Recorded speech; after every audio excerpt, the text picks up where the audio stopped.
이에 그가 세바와 살문나에게 말하되 너희가 다볼에서 죽인 자들은 어떠한 사람이더냐 하니 대답하되 그들이 너와 같아서 하나같이 왕자들의 모습과 같더라 하니라.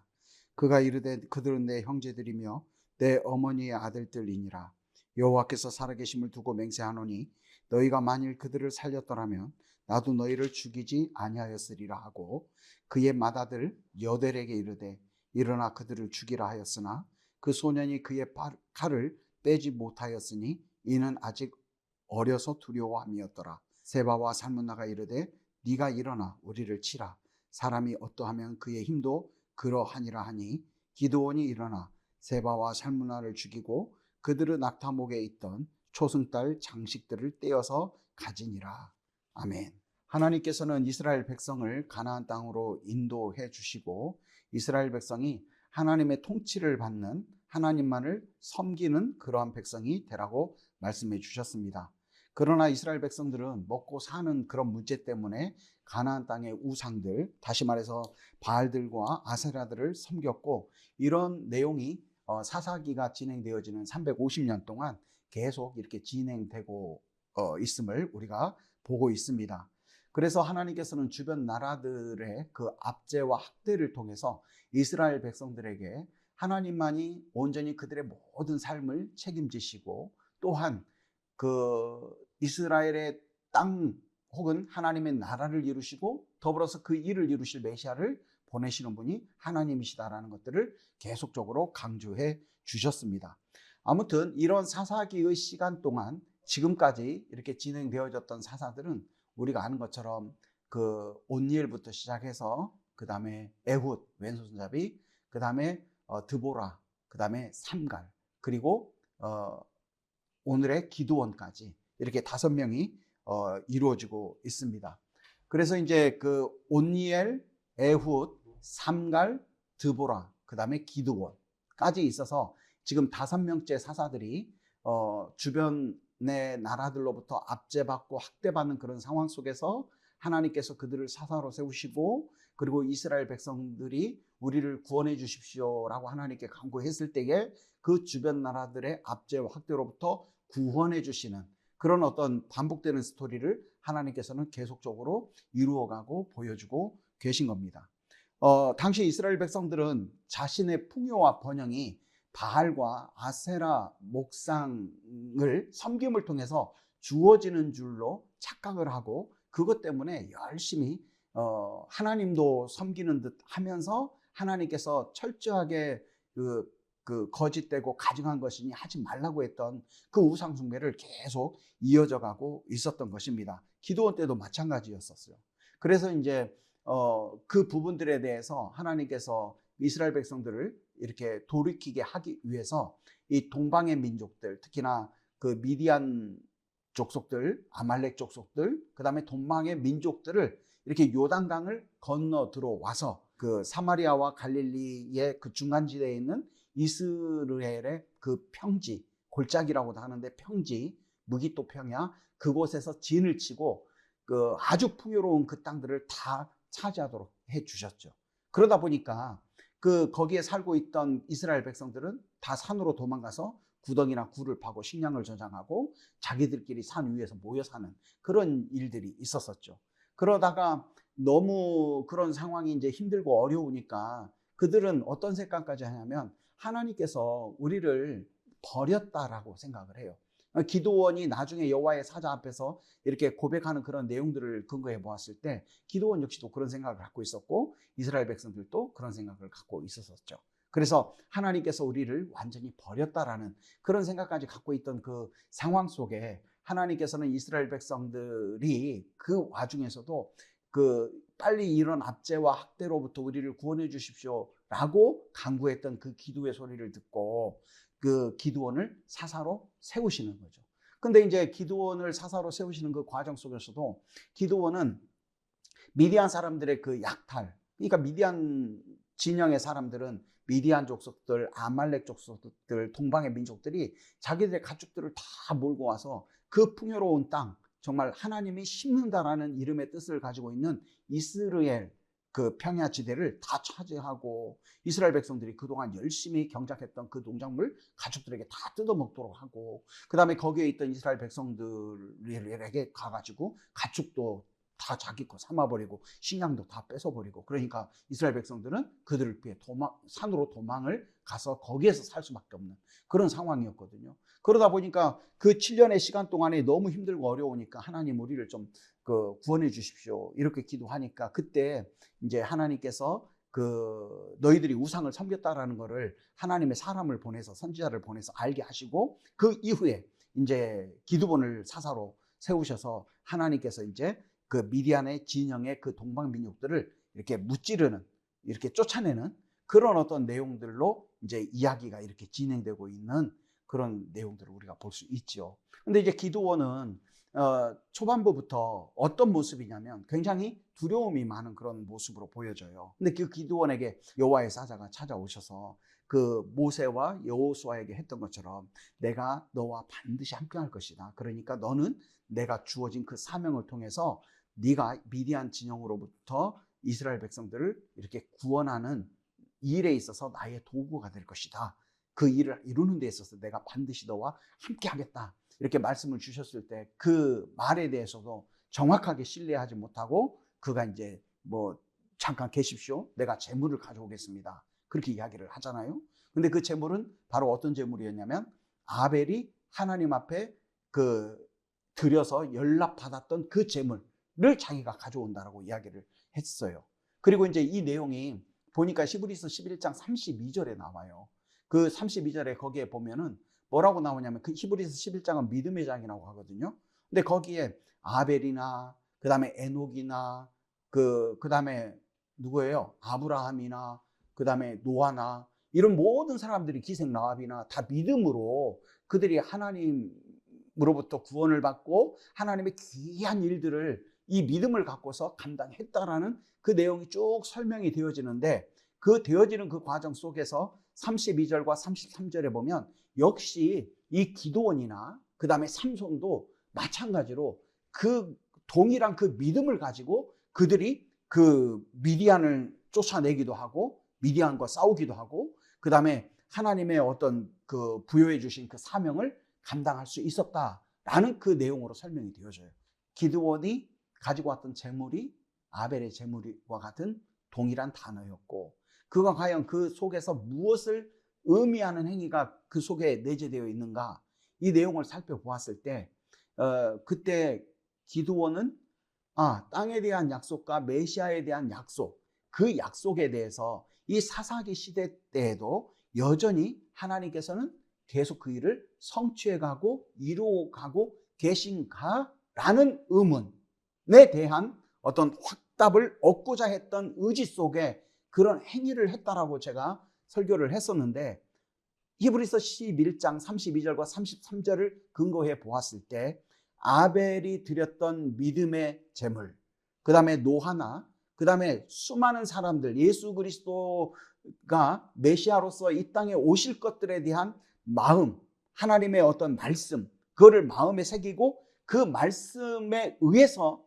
이렇게 사명을 감당했던 그 모든 사람들과 동일한 믿음을 갖고 있었다라는 내용을 근거해 보았을 때 충분히 그렇게 이렇게 생각해도 될 내용이다라는 그런 생각들이 이렇게 좀 많이 이렇게 들었어요. 아무튼 그렇게 해서 그렇게 확인을 했었을 때 그 재물을 여호와의 사자가 연락하셨잖아요.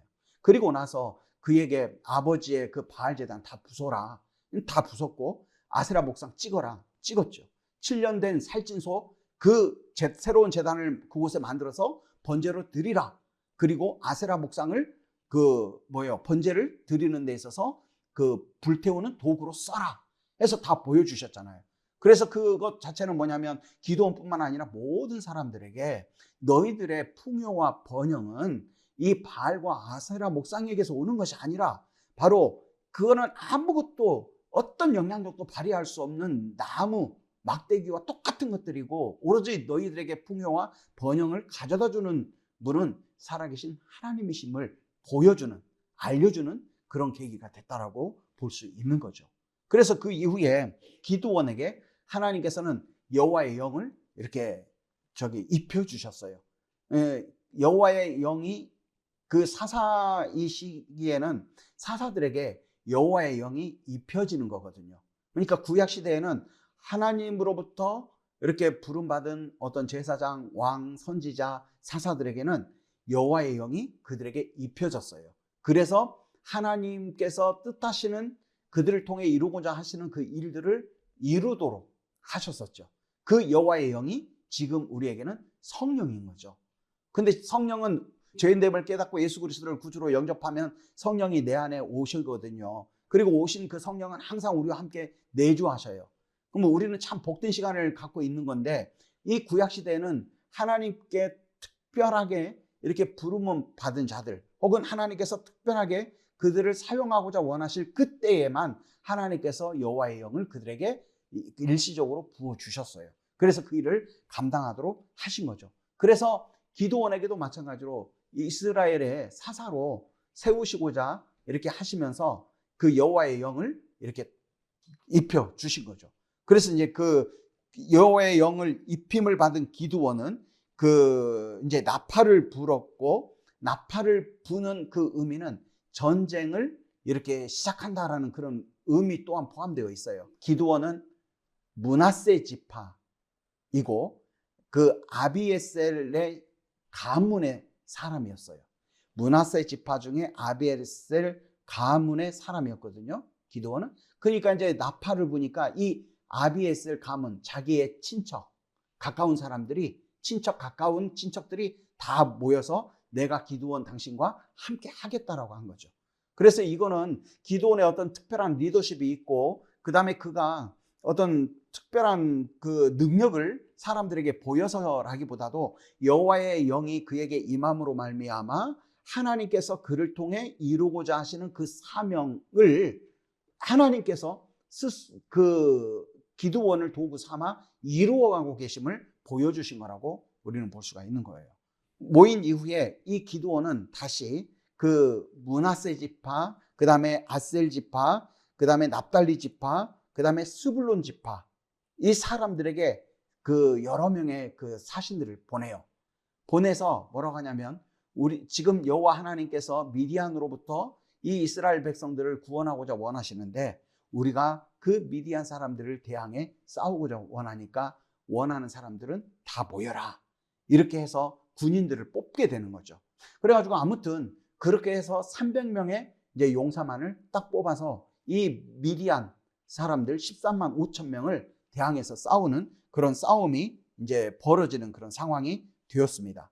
하나님께서는 이 기드온 이 스토리를 통해서도 볼 수 있듯이, 기드온이 두려워하고 그 다음에 기드온이 굉장히 주저주저 하는 것들에 대해서 하나님께서는 굉장히 그를 왜 믿음이 없냐, 너 왜 그렇게 두려워하느냐, 이렇게 말씀하지 않고 계신다라는 것들을 볼 수 있어요.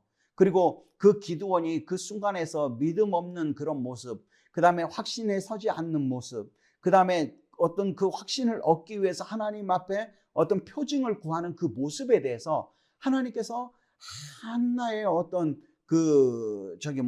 부정적인 말씀 하시지 않고 끝까지 그것들에 대해서 다 응답해 주시고 하나하나 차근차근 이끌어 주셔서 인도해 주시는 것들을 볼 수가 있는 거죠.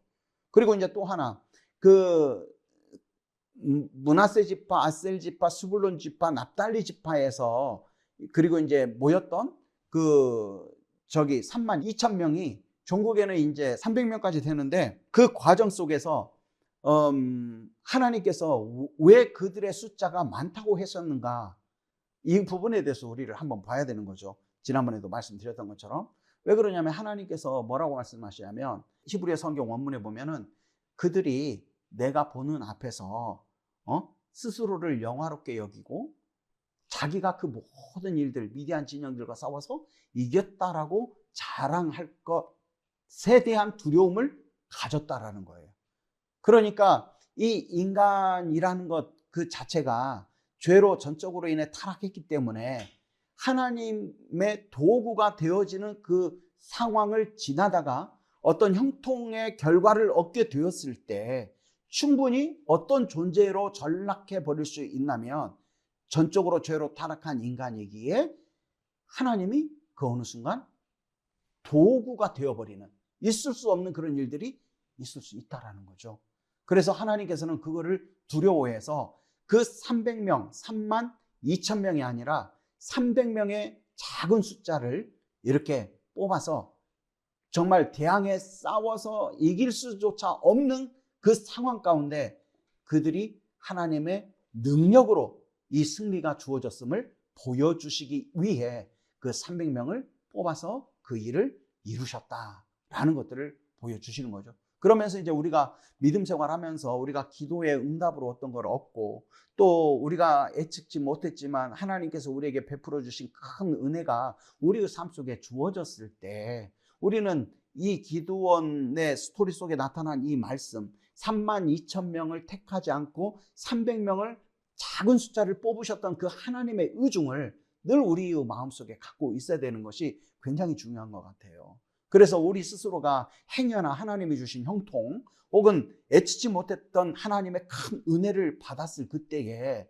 우리가 어떤 모습과 어떤 자세로 서버리는지, 그때에 우리는 스스로에게 내가 이렇게 서야 되겠다 저렇게 서야 되겠다도 중요하지만 나 역시도 전적으로 죄로 타락해서 전적인 하나님의 은혜로 구원받은 그러한 자이기 때문에 충분히 내 안에 오염된 그 요소가 작용되지 않게끔 스스로 깨어있고 하나님 앞에 서 있는 것이 굉장히 중요한 것이 아니겠는가 생각을 합니다. 그래서 나에게 주어진 것, 나에게 이루어진 이 모든 것들 정말 하나님의 은혜입니다라고 고백하는 그 자리로 서는 것이 하나님께서 얼마나 나에게 지금 복을 주시는가, 믿음의 복을 주시는가를 또한 점검해 볼 수 있는 그런 중요한 내용이라고 저는 생각이 듭니다.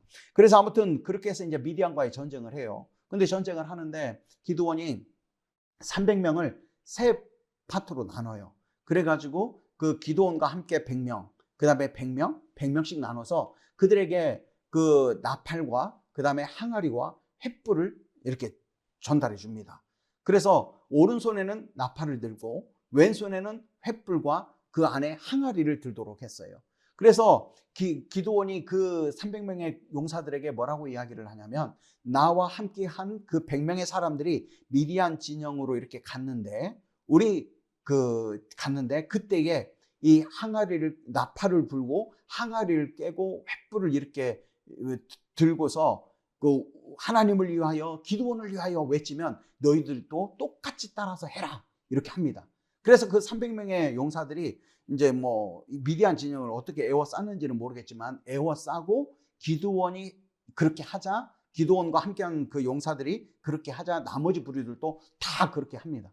그랬더니 그 미디안의 그 진영의 13만 5천 명의 군사들이 깜짝 놀란 거예요. 그리고 그들 스스로가 막 거기서 싸우게 된 거예요. 막 싸워요. 싸우다가 거기에서 많은 숫자들이 죽고 그 다음에 나머지는 종국이 어떻게 하냐면 이제 도망을 이렇게 가게 되는데 도망하는 그 곳이 어디냐면 요단강을 건너 자기들이 살고 있던 그 땅으로 도망가는 그런 상황이었어요. 그런 상황에 이제 해서 도망가니까 그쪽 바로 밑에 지역에 있는 에브라임 지파에게 그 기드온이 이제 그 연락을 합니다. 사람들을 보내서 뭐라고 하냐면 지금 이 미디안 진영의 군사들이 다 지금 도망가고 있는데 그 속히 그 요단강 이 도망가는 그 입구를 좀 지키고 그들을 싸워서 그들의 어떤 그 도망가는 자들을 좀 이렇게 무찔러 줘라 이렇게 부탁을 하는 거예요. 그러니까 이제 그 에브라임 사람들이 기드온의 말대로 그렇게 합니다. 그렇게 하고 그 다음에 심지어는 그 요단강을 건너가서 이렇게 도망갔던 그 미디안 진영의 방백 오렙과 스엡이라는 두 방백을 죽여서 그 머리를 요단강 건너편에 있는 기드온에게 딱 가져옵니다. 딱 가져와요. 가져오는데 이제 여기에서 무슨 문제가 터지냐면 이제 에브라임 지파가 이 기드온에게 이제 그 오렙과 스엡의 머리를 주면서 뭐라고 하냐면 왜 처음부터 우리를 부르지 않았냐? 네가 미디안 진영과 이렇게 대항해서 싸우려고 했던 그때에 너는 므낫세 지파, 아셀 지파, 그 다음에 스불론 지파, 납달리 지파에게만 연락을 하고 에브라임 지파인 우리에게는 연락하지 않고 그들이 도망가는 그런 상황 속에 연락을 해서 우리가 이렇게 하게 되었는데 굉장히 기분 나쁘다 이런 식으로 이야기를 그 에브라임 지파가 그 기드온에게 이야기를 해요. 근데 이제 이것의 의미는 어떤 의미냐면 에브라임 지파와 므낫세 지파, 그러니까 기드온은 므낫세 지파였다고 그랬잖아요. 에브라임 지파와 므낫세 지파는 요셉 지파예요. 그렇죠? 그러니까 요셉 지파 내에 에브라임 지파와 므낫세 지파가 있었는데, 이 에브라임 지파가 더 잘났냐 므낫세 지파가 더 잘났냐 라는 것들에 대한 갈등이 이 사이에 있었던 거예요. 이거는 다시 말해서 또 어떤 의미냐면, 하나님의 어떤 그 백성과 어떤 그 자녀로서 이렇게 이스라엘의 땅을 복으로 얻어 살아가는 그 이스라엘 백성들에게 서로 사랑하고 협력하고 도우면서 살아가야 되는데, 이미 이 사람들이 탐욕에 사로잡히고 풍요와 번영을 얻기 위해 하나님을 떠나 바알과 아세라 목상을 이렇게 섬기는 그런 어떤 행위 속에 더 이상의 어떤 하나님의 공동체, 하나님의 백성, 이런 것들이 다 없어져 버린 거예요. 그리고 내가 더 잘나야 된다, 내가 더 나아야 된다라는 그런 어떤 갈등 구조가 이미 형성이 돼서 하나님 나라 백성의 공동체성이 파괴되어진 모습들을 보여주는 거죠. 이토록 어떻게 이스라엘 백성들이 이 시대에 완하겠다라는 거예요. 완하겠다라는 거. 그리고 나중에는 그 레위인의 첩 사건이 나오잖아요. 그것도 역시 마찬가지로 어떤 거냐면 그 이스라엘 백성들끼리 싸움을 부추기는 경우가 되는 거잖아요. 이런 일들이 분명코 하나님께서는 처음에 가나안 땅에 있는 그 가나안 부족들을 쫓아내라고 말씀을 하셨거든요. 그래서 그 부족들과 대항해 싸워야 되는데, 오히려 전적으로 죄로 인해 부패한 그 인간들은 하나님께서 허락해 주신 그 땅에 들어와서 하나님이 주시는 풍요와 번영 가운데 행복하고 기쁘고 즐겁게 살아야 함에도 불구하고 오히려 그 속에서 그 죄의 어떤 바탕이 되는 탐욕에 빠져 우상을 섬기고, 그 다음에 그 우상을 섬기면서 형제에 대한 사랑과 우애가 아니라 그 공동체성을 파괴하는 데 앞장서고 서로 갈등하고 서로 경쟁하고 그리고 서로 싸움을 부추기는, 완전히 망해버리는 그런 어떤 모습들까지 보여지고 있는 상황들을 보여주고 있는 거예요. 그랬을 때 이 에브라임 지파에 대해서 그 기드온이 뭐라고 하냐면, 당신들이 지금 미디안의 두 방백을 이렇게 잡고 그 다음에 그들을 죽여서 머리를 이렇게 가져와서 전쟁을 이렇게 부분적으로 승리한 것은 지금까지 내가 했던 업적에 비하면 정말 굉장히 큰 일입니다. 당신들이 이루신 일은 굉장히 큰 일입니다 라고 이야기를 해요. 그래서 그게 이제 에브라임의 끝물 포도가 아비에셀의 만물 포도보다 나은 게 사실이지 않습니까? 이렇게 이야기를 하는데, 이 에브라임의 끝물 포도는 뭐냐면 아주 풍성하고 아주 잘된 농산물, 수확찬의 농산물을 의미하고, 그 다음에 아비에셀의 만물 포도, 처음 나는 만물 포도, 이거는 뭐냐면 거의 찌꺼기와 같은 그런 거다 해서 기드온이 자기들이 한 일에 대해서 철저하게 낮추고 에브라임을 높여주면서 그들의 갈등이 이렇게 봉합이 되는 그런 어떤 상황으로 지금 이어지게 되었어요. 그리고 나서 이 기드온과 300명의 용사는 계속 그 요단강을 건너서 이제 그 도망가고 있는 사람들을 죽여가고 있는데, 그 과정 속에 어떤 곳을 먼저 이르느냐면 숫곳이라는 곳에 이르게 돼요. 숫곳. 그래가지고 그 사람들에게 뭐라고 하냐면, 기드온과 300명의 용사들이 지금 미디안 지정에 그 사람들을 계속 군사들을 쫓고 있는데 우리 너무 지금 배고프고 힘들다, 그러니까 우리에게 좀 떡을 좀 이렇게 달라, 이렇게 이제 이야기를 하니까 숫곳 사람들이 뭐라고 하냐면, 아니 너희들 손에 지금 미디안의 두 방백 세바와 살문나가 이렇게 잡혀 있는 것도 아닌데 우리가 어떻게 너희들을 이렇게 그 떡을 주냐. 만약에 그들이 지금 도망가고 있지만 그들에게는 여전히 15,000명에 있는 사람들이 여전히 그들에게 부하로 있고, 그들이 만약에 다시금 이렇게 군대를 일으켜서 이렇게 오게 되면 우리는 너희를 도와줬더라는 그 일 때문에 우리가 보복을 당할까 싶으니까 우리는 너희들을 도울 수 없다, 이렇게 이야기를 합니다. 그러니까 이제 그 기드온이 이제 그거에 대해서 괘씸하게 생각을 하고 뭐라고 하냐면, 내가 그 세바와 살문나를 죽이고 난 이후에 돌아올 때에 너희들을 들가시와 찔레로 너희들의 살을 찢을 것이다, 이렇게 하고 갑니다. 그리고 나서 또 다른 그 마을에 들리게 되는데, 그곳이 브누엘이라는 곳이었어요. 근데 그곳에 가서도 역시도 이렇게 우리 너무 배고프니까 떡을 좀 달라 이렇게 이야기를 하니까 그 사람들이 역시 마찬가지로 못 준다는 거죠. 그래서 이제 성경학자들은 뭐냐면 이 미디안의 그 족속들이 이스라엘 쪽으로 이렇게 요단강을 건너 들어가는 그 길목에 있던 곳들의 마을이 숫곳과 브누엘이었다라는 거예요. 그렇기 때문에 그 경로가 있었기 때문에 이 15,000명의 군사를 가지고 그들이 다시 부활해가지고 이스라엘을 쳐들어가게 된다면 자기들이 이렇게 그들로부터 그 과거에 기드온과 300명의 용사를 도왔다는 이유 때문에 죽을 수 있다라는 그런 어떤 것 때문에 도와줄 수 없다 이렇게 이야기를 하는 거죠. 그래서 이제 브누엘에게는 뭐라고 하냐면 내가 나중에 평안이 돌아올 때에 이 망대를 헐 것이다 이렇게 이야기를 하죠. 근데 이때까지만 해도 기드온은 정말 어떤 거냐면 하나님께서 나를 이렇게 사사로 세우셔서 고통받고 압제받았던 이스라엘 백성들을 미디안 진영으로부터 구원해 주신다라는 것에 대한 확신, 그 믿음이 있었어요. 그리고 여기에서도 내가 평안이 돌아올 때에 이렇게 이야기하는데 이 평안이라는 게 뭐냐면 샬롬이거든요. 앞부분에서 제가 말씀드렸던 그 샬롬. 그러니까 그것은 뭐냐면 샬롬은 그 사람이 만들어내는 것이 아니라 하나님께서 주신 것이라는 거였잖아요. 그러니까 하나님께서 나를 사사로 세우셔서 미디안 진영과 싸우게 하시고 지금 이기게 하시고 분명히 그들을 다 쳐부셔서 그 완전한 승리를 얻게 하실 거라는 확신이 있었던 거죠. 그래가지고 내가 평안이 오게 될 때, 그때에 하나님이 주시는 샬롬을 이렇게 경험하는 그때에 내가 이 망대를 헐 것이다. 왜? 너희들 우리를 돕지 않았기 때문에. 그렇게 이제 딱 이렇게 이야기를 하고 계속 도망가는 미디안 진영들을 쫓아갔습니다. 그래서 결국은 어떻게 되냐면 그 미디안의 그 왕, 그 세바와 살문나를 잡아요. 그리고 이제 다시 돌아오죠. 돌아오면서 어떤 한 소년을 만나는데 그 소년을 막 이렇게 신문을 해서 그 숫곳 사람들의 지도자 77명의 이름을 받아내. 그리고 그 사람들을 들과시와 찔레로 막 징벌을 해요. 그리고 브누엘 그곳에 도착해서 브누엘의 그 망대를 다 헐어버려요. 그리고 그곳에서 브누엘 사람들도 죽이고, 그리고 이제 맏아들 여델에게 이 세바와 살문나를 죽이라고 하는데 그가 너무 어려서 두려워가지고 세바와 살문나를 못 죽이고 결국에는 누가 죽이냐? 기드온이 죽이는 거죠.